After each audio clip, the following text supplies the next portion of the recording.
Jatayu affronte Ravana. Avec l'énergie du désespoir, Sita implora les arbres, les oiseaux, les animaux et la rivière de faire savoir à Rama qu'on venait de l'enlever.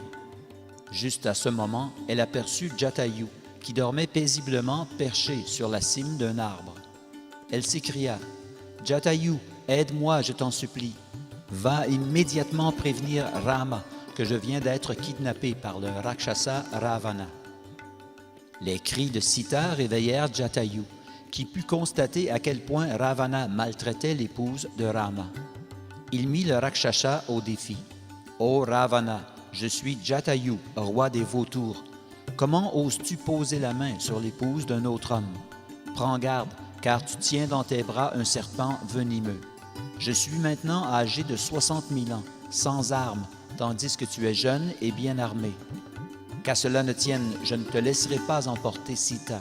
Je t'avertis, abandonne tes intentions malsaines ou prépare-toi à tomber de ton char comme un fruit mûr quitte la branche. » Interpellé de la sorte, Ravana se rua violemment sur Jatayu, l'attaquant simultanément avec plusieurs armes, pendant que le vautour géant creusait la peau du Rakshasa avec ses serres.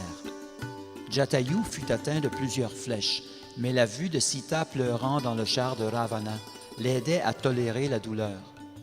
Il parvint toutefois à écarter plusieurs flèches au moyen de ses ailes géantes et réussit à briser l'arc de Ravana avec ses pattes.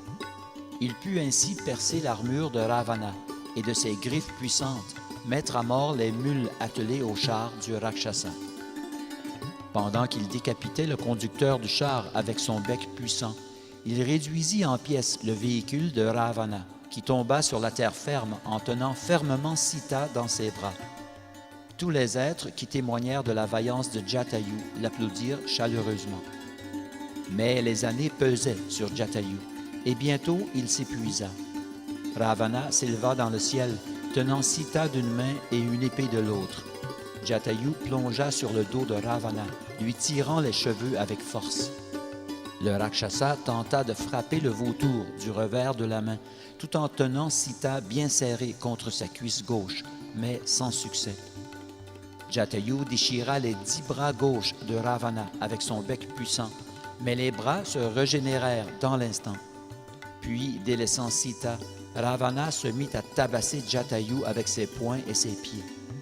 La bataille dura ainsi près d'1 heure. Finalement, Ravana sortit son épée et trancha les ailes et les pieds de Jatayu, le blessant mortellement. Grandement affligé, Sita se rua au chevet de Jatayu pour l'étreindre, les larmes aux yeux. Mais Ravana saisit Sita par les cheveux et l'entraîna au loin, pendant que, complètement désespérée, elle s'écriait « Rama, Rama ». Les cris de détresse de Sita causèrent un dérèglement de l'univers. L'obscurité envahit l'espace. Par empathie pour Sita, le vent cessa de souffler et le soleil atténua son éclat. Mais Brahma, qui observait de loin la situation, savait que Ravana venait de signer son arrêt de mort en kidnappant Sita. Ce n'était qu'une question de temps.